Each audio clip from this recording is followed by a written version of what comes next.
بسم اللہ الرحمن الرحیم۔ صرف 5 منٹ کا مدرسہ قرآن و حدیث کی روشنی میں 4 ذی الحجہ۔ نمبر 1، اسلامی تاریخ امام مسلم رحمۃ اللہ علیہ۔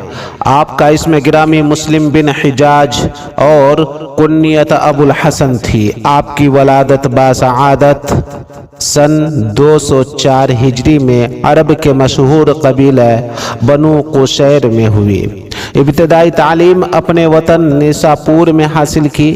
جب کچھ بڑے ہوئے تو علم کے لیے دوسرے ممالک مکہ، کوفہ، عراق، مصر وغیرہ کا سفر شروع کیا اور وہاں جا کر بڑے بڑے محدثین کی مجلسوں میں شرکت کی اور اپنی علمی پیاس بجھانے لگے، یہاں تک کہ لوگ آپ کو وقت کے چند جلیل القدر ہستیوں میں شمار کرنے لگے۔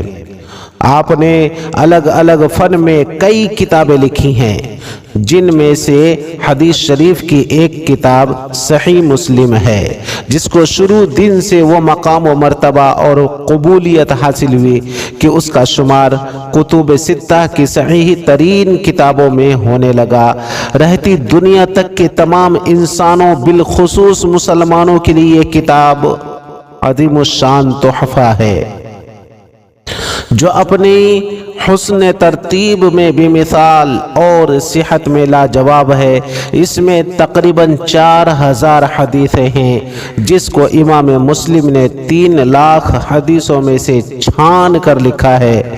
25 رجب المرجب اتوار کے دن سن 261 ہجری میں اپنے وطن نیساپور میں انتقال فرمایا۔ نمبر 2، حضور صلی اللہ علیہ وسلم کا معجزہ کندھے کا اچھا ہو جانا۔ ایک غزوہ میں حضرت خبیب بن یصاف رضی اللہ تعالی عنہ کو کندھے اور گردن کے بیچ میں تلوار لگی، جس کی وجہ سے وہ حصہ لٹک پڑا۔ وہ آپ صلی اللہ علیہ وسلم کے پاس آئے تو حضور صلی اللہ علیہ وسلم نے اس حصہ پر اپنا لعاب مبارک یعنی تھوک لگایا اور پھر اس کو جوڑا تو وہ چپک کر ٹھیک ہو گیا۔ بہقی فی دلائل النبوہ۔ نمبر 3، ایک فرد کے بارے میں نماز عصر کی اہمیت۔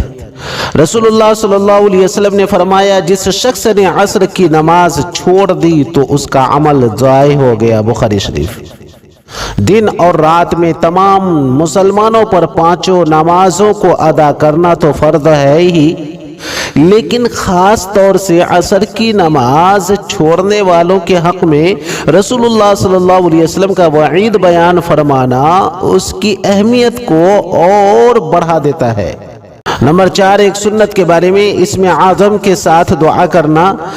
حضرت عائشہ رضی اللہ تعالی عنہا فرماتی ہیں، میں نے رسول اللہ صلی اللہ علیہ وسلم سے سنا کہ آپ صلی اللہ علیہ وسلم نے فرمایا، جب ان کلمات یعنی اسم اعظم اللہم انی اسألک باسمک الطاہر الطیب المبارک الاحب الیک، اللہم انی اسألک باسمک الطاہر الطیب المبارک الاحب الیک سے دعا کی جاتی ہے تو قبول ہوتی ہے، جب سوال کیا جاتا ہے تو عطا کیا جاتا ہے، جب رحم کی دعا کی جاتی ہے تو رحم کیا جاتا ہے، جب مصیبت سے نجات مانگی جاتی ہے تو نجات حاصل ہوتی ہے۔ ابن ماجہ۔ نمبر 5، ایک اہم عمل کی فضیلت، راستے سے تکلیف دہ چیز کو ہٹانا۔ رسول اللہ صلی اللہ علیہ وسلم نے فرمایا، ایک آدمی کا انتقال ہو گیا، اس نے کوئی نیکی نہیں کی تھی، ہاں صرف اس نے راستہ سے کانٹے کی ٹہنی اٹھا کر پھینکی تھی، یا راستہ پر کوئی درخت تھا جسے اس نے کاٹ ڈالا تھا اور اسے کنارے ڈال دیا تھا، اللہ تعالی نے اسے اس کے بدلہ میں جنت میں داخل کر دیا۔ ابو داؤد۔ نمبر 6، ایک گناہ کے بارے میں کفر و نافرمانی کی سزا۔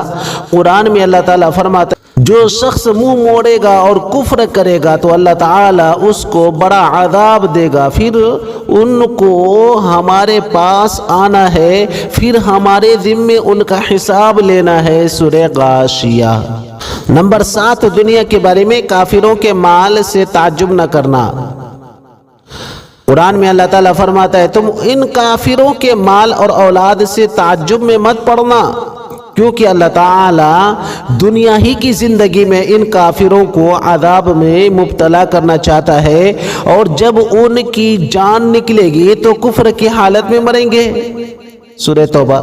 کافروں کو جو مال و اولاد دی جاتی ہے ان کی زیادتی سے کسی کو تعجب نہیں ہونا چاہیے، کیونکہ انہیں اللہ تعالیٰ ان چیزوں کے ذریعہ ان کی نافرمانی اور بغاوت کی وجہ سے عذاب دینا چاہتا ہے۔ نمبر 8، آخرت کے بارے میں کافروں کی حالت۔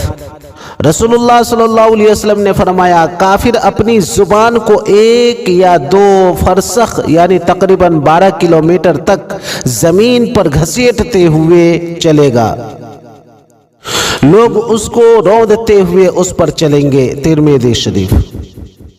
نمبر 9، طب نبوی سے علاج، آپریشن سے پھوڑے کا علاج۔